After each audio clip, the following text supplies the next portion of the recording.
का वोटर है तो ये जानकारी उनके लिए बहुत बहुत जरूरी है। चुनाव आयोग ने सिर नाम का एक नया अभियान शुरू किया है जो सीधे तौर पर वोट देने के अधिकार से जुड़ा हुआ है। चलिए इसे जरा समझते हैं। देखिए, यह अभियान 2 फेज में होगा। पहला फेज 4 नवंबर 2025 से शुरू होगा, जिसमें बूथ लेवल ऑफिसर्स यानी बीएलओज घर घर आकर वोटर्स की जानकारी को वेरीफाई करेंगे। अब इस पूरी प्रक्रिया का जो आधार है वो बहुत सरल है। 2025 की जो वोटर लिस्ट है उसकी तुलना सीधे सीधे साल 2002 की लिस्ट से की जाएगी और इसी तुलना के आधार पर हर वोटर को ए से लेकर एफ तक 6 अलग अलग कैटेगरीज में बांटा जाएगा। मतलब 2002 की वो लिस्ट ही एक तरह से सब कुछ तय करने वाली है। तो सवाल ये उठता है कि किसी को कौन सी कैटेगरी मिलेगी। इसके लिए ना 2 मुख्य चीजें देखी जाएंगी। पहली, वोटर की उम्र, और दूसरी, 2002 की वोटर लिस्ट में उनके परिवार का नाम है या नहीं। ठीक है, तो सबसे पहले ग्रुप को देखते हैं। ये वो लोग हैं जिनकी उम्र 38 साल या उससे ज्यादा है, यानी जिनका जन्म 1 जुलाई 1987 को या उससे पहले हुआ है। अगर उनका नाम 2002 की लिस्ट में मिल जाता है तो उन्हें रखा जाएगा कैटेगरी ए में, और अगर नाम नहीं मिलता तो उन्हें डाल दिया जाएगा कैटेगरी बी में। एकदम सीधा सा हिसाब है। अच्छा, अब आते हैं दूसरे एज ग्रुप पर।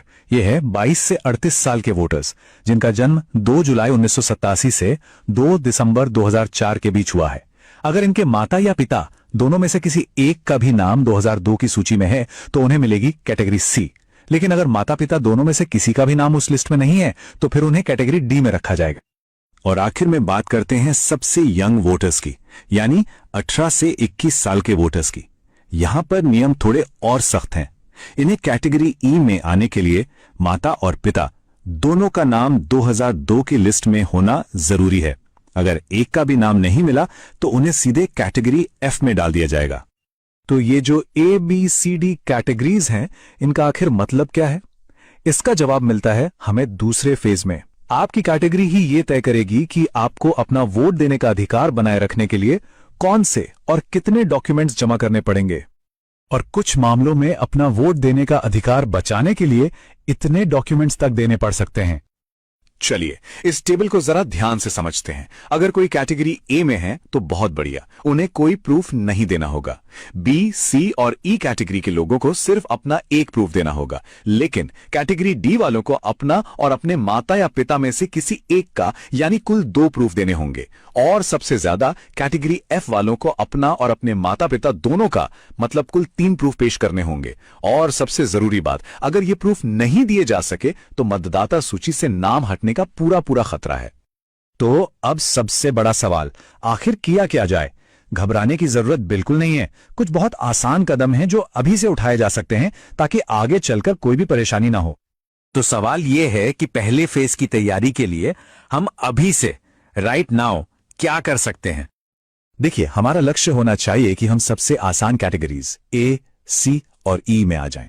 इसके लिए क्या करना होगा?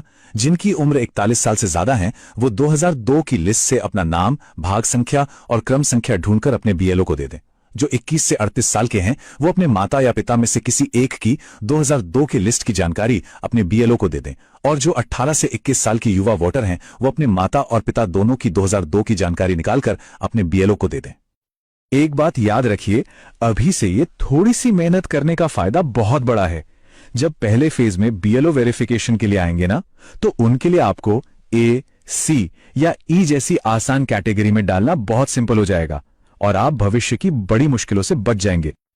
आखिर में ये सारी मेहनत सिर्फ किसी दस्तावेज के लिए नहीं है।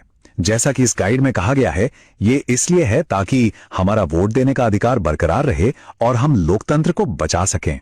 तो जागरूक रहिए, अपनी जानकारी तैयार रखिए और इस जरूरी संदेश को